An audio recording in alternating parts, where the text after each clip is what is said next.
Bonjour et bienvenue dans votre revue de presse de ce vendredi 17 mai 2019. L'acceptation par la majorité de la désignation d'une personnalité indépendante pour conduire les travaux relatifs au dialogue politique est l'un des principaux sujets au menu des quotidiens reçus ce vendredi au groupe Média du Sud. À ce propos, Vox Populi signale que le pouvoir cède à la pression de l'opposition. La majorité accepte le principe de la commission cellulaire indépendante dirigée par une personnalité neutre, souligne le journal, ajoutant que la balle est dans le camp de Macky Sall quant à son engagement à appliquer les conclusions attendues de la concertation. Selon l'AS, l'opposition obtient la tête d'Aly Ngouille Ndiaye. Les acteurs du jeu politique se sont réunis hier pour amender l'avant-projet des termes de référence des concertations. En l'absence de l'opposition à cette deuxième rencontre, la majorité, la société civile et les non-alignés ont convenu de la nécessité de désigner une personnalité indépendante pour diriger les concertations. C'est dire que le format proposé par l'opposition a été accepté, écrit le journal. Selon Enquête, l'opposition gagne une première bataille au sujet du format du dialogue politique. En acceptant la mise en place hier d'un comité cellulaire indépendant devant diriger les concertations, la majorité présidentielle concède à l'opposition l'une de ses conditionnalités majeures pour venir à la table des négociations, souligne le journal. Il ajoute le Front de résistance nationale gagne une première manche dans la bataille engagée pour la mise en place des conditions optimum devant garantir la tenue d'un dialogue politique franc et sincère.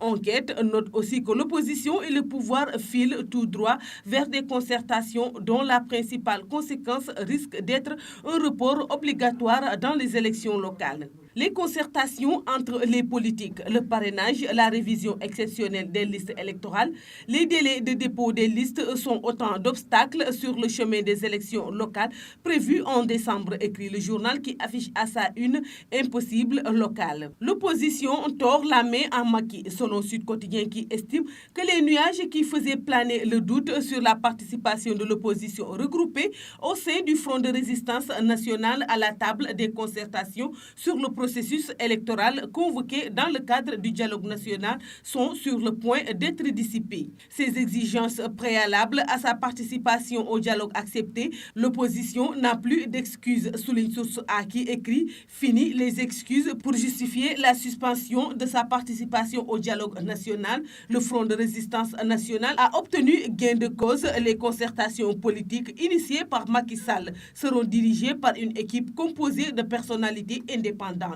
Le ministre de l'Intérieur, la mouvance présidentielle et la société civile ont accepté que les travaux soient conduits par une commission cellulaire composée d'un président et de 2 assistants. Toutes ces personnalités indépendantes, ajoute le journal. D'autres quotidiens mettent également en exergue cette victoire de l'opposition. Le pouvoir cède à la principale demande de l'opposition. Le Témoin, le premier acquis. Le Quotidien, l'opposition fait enfin reculer Macky. La Tribune. En économie, Source A annonce la fin du monopole de la société ITOC dans la fourniture du pétrole brut à la société africaine de raffinage. ITOC, International Trading Oil and Commodity Corporation, va à coup sûr maudire Locafrique, détenteur de 51% des parts de la SAR. En effet, le marché du pétrole brut de la SAR vient de filer entre les doigts de Baba Diawo et ce au profit de notre fournisseur, en l'occurrence Adax, dont l'offre de 180 millions de dollars a été de loin le mieux disante. Du moment que Le Soleil met en avant les résultats financiers records enregistrés par le port autonome de Dakar et titre Track aux fastes payantes. Le journal détaille ainsi ses résultats bénéfices bruts de 2,1 à 9,3 milliards de francs CFA, soit 341% de hausse bénéfice net de 1,4 à 6,3 milliards de francs CFA, soit 342% de hausse 3 milliards versés aux impôts. C'est tout pour la revue de presse parvenue à la rédaction du groupe Média du Sud. Merci de nous avoir écoutés. Quant à moi, je vous donne rendez-vous demain. Au revoir.